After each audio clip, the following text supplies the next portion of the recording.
जो आश्वासन दिया है, हम उम्मीद करते हैं कि काउंटिंग निष्पक्ष होगी और जो भी फैसला आएगा वो समाजवादी पार्टी और इंडिया गठबंधन को स्वीकार होगा।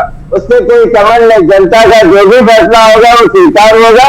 लेकिन जो विपक्ष की मांग थी, चुनाव आयोग ने उसे आश्वस्त किया है।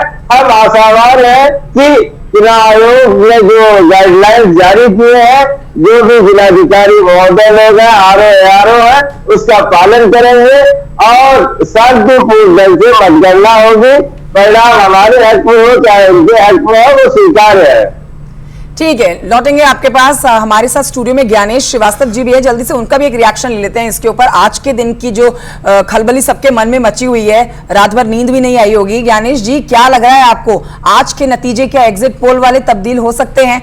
मतलब अगर आप सर्वे पे नजर डालें तो एक एक सर्वे और एक चैनल का आप जो देखेंगे उसमें बीजेपी जो है, एनडीए जो है, वो 400 छू रही है।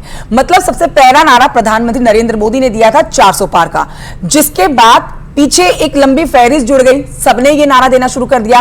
बीच में हमने देखा कि ये नारा देना थोड़ा सा धीमा हो गया, पर ये 5वें चरण के मतदान में ये स्वर फिर से ऊंचे उठने लग गए। तो क्या 400 पार का नारा सत्य होते हुए आपको नजर आ रहा है ज्ञानेश जी? आज देखिए, आज रिजल्ट डे है, इसका मतलब नई सरकार का गठन होगा। अब नई सरकार मोदी जी की होगी या विपक्ष की होगी, ये तय होना अभी बाकी है। दूसरी बात, सुबह 7 बजे से जो हम लोग चर्चा करते हैं तो 9-10 बजे तक बफर टाइम कहते हैं इसको।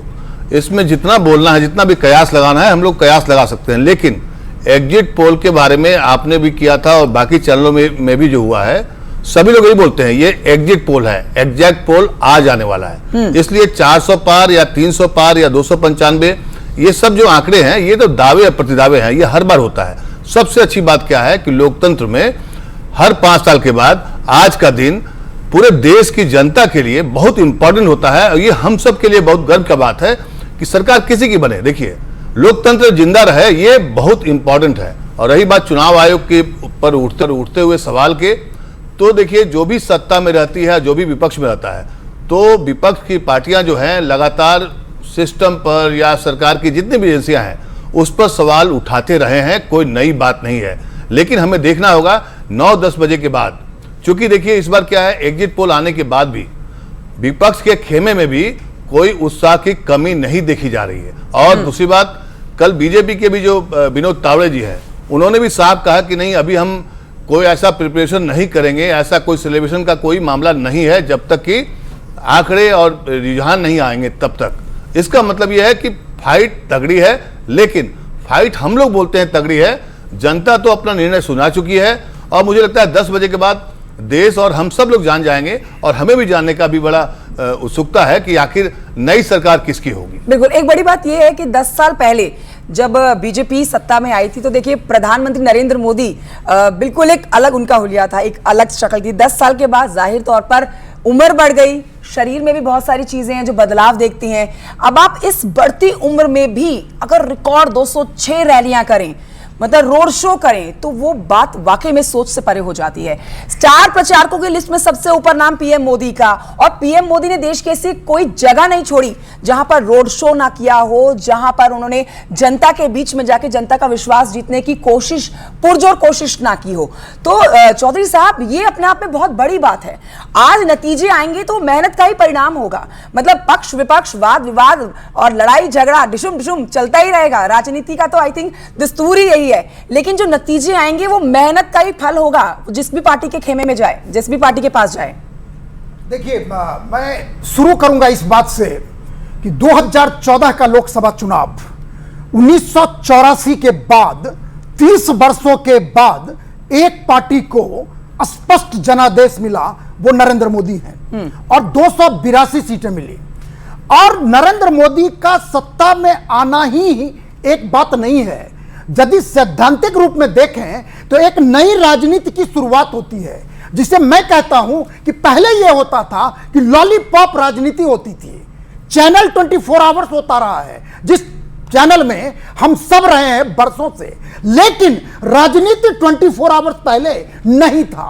लेकिन उस बात की शुरुआत नरेंद्र मोदी ने की और उस रेस में विपक्ष 2014 के बाद से ही पिछड़ता गया। जब आदमी पिछड़ता है और जब उसको रेस में कंपीट नहीं कर पाता है तो किंतु परंतु का सहारा लेता है। दूसरी बात, जब 2019 में आता है तो एंटी इंकम्बेंसी होना चाहिए था, सीटें घटनी चाहिए थी। हुआ क्या? वोट बढ़े 7%, सीट बढ़े लगभग 20। क्या कहेंगे हम?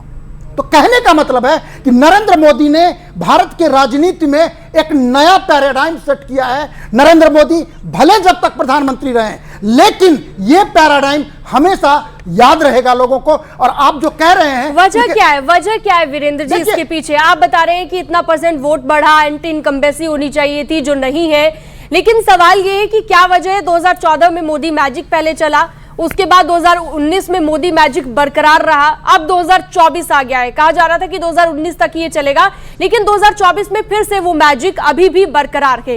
इसके पीछे क्या क्या आपको फैक्टर्स लगते हैं? क्या विपक्ष में कोई कमी रह गई, या फिर भारतीय जनता पार्टी ने खुद पर इतना काम किया और पीएम मोदी की ब्रांड पर इतना काम किया गया? जी देखिए, इसके 4 उत्तर हैं। 2014 में पहले बीजेपी का स्लोगन बना था, आप याद करेंगे, अब की बार भाजपा सरकार। लेकिन बाद में यह लगा कि भाजपा की जगह है बिकेगा ज्यादा या अट्रैक्टिव होगा मोदी, तो बना क्या? अब की बार मोदी सरकार। 2019 में आ जाइए, 5 बरस के बाद, तब कहते हैं मोदी है तो मुमकिन है। अब आ जाइए, देखिए 370 पार, 400 पार, 50% पार। लेकिन सबसे बड़ी बात क्या है? मोदी की गारंटी। इसमें भी राहुल पिछड़ गए। जब मोदी ने गारंटी की शब्द का प्रयोग किया, उसके बाद वो काउंटर गारंटी लाते हैं। और जहां तक मोदी की खासियत का सवाल है, इसके भी 4 कारण हैं।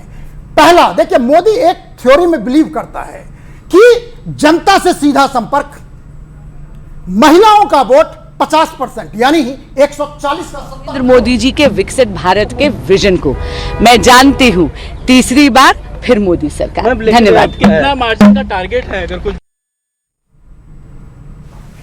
कहने का मतलब यह है कि मोदी ने डायरेक्ट डिलीवरी के द्वारा, लाभार्थी कितना है जानते हैं आप देश में? 80 करोड़। 80 करोड़ का माने क्या जानते हैं आप? डायरेक्ट अकाउंट है 50 करोड़, जिसका अकाउंट है बैंक में 5 पैसा भी जाता है तो सीधे उसके अकाउंट में जाता है। हर घर में अनाज जाता है 5 किलो, डायरेक्ट जाता है। जो युवा हैं उसको सीधे उनसे कांटेक्ट है, महिलाओं से कांटेक्ट है। महिला आरक्षण वर्षों तक लटकता रहा पार्लियामेंट में। तो मतलब खेल अगर आज हो जाता है, लेकिन मोदी ने तो खेल अगर आज हो गया तो मतलब महिलाएं जो देश की, उन्होंने खेल कर दिया। आपके कहने का मतलब है? बिल्कुल, कहने का मतलब कि ये जो लाभार्थी है, आधा युवा है, आधा महिला है। मुझे याद आ रहा है, लड़की हूं, लड़ सकती हूं, ये स्टेटमेंट कांग्रेस की तरफ से दिया था और प्रियंका गांधी ने कहा था, जिस पर उत्तराखंड में ये सवाल उठाया गया कि भाई आप इतनी बड़ी बातें करते हैं, आपने एक भी कैंडिडेट महिला नहीं उतारी है। इस पर जवाब मैं लूंगी मोहम्मद आजम साहब से, क्योंकि उनके पार्टी के साथ जुड़ी हुई है, कांग्रेस पार्टी उनके गठबंधन में जुड़ी हुई है। अमित गंजू के पास चलते हैं, जो हमारे साथ इस समय हमारे सहयोगी जुड़े हुए हैं और तस्वीरें दिखाएंगे, तैयारियां बताएंगे। बहुत कम समय रह गया अमित गंजू, आधे घंटे का समय है सिर्फ। जब काउंटिंग, जब रुझान आने शुरू हो जाएंगे, काउंटिंग शुरू हो जाएगी। इस समय आप कहां पर मौजूद हैं? आपके पीछे काफी खलबली हम देख सकते हैं। यहां पर क्या तैयारियां की गई हैं गिनती को लेकर, रुझान आने को लेकर?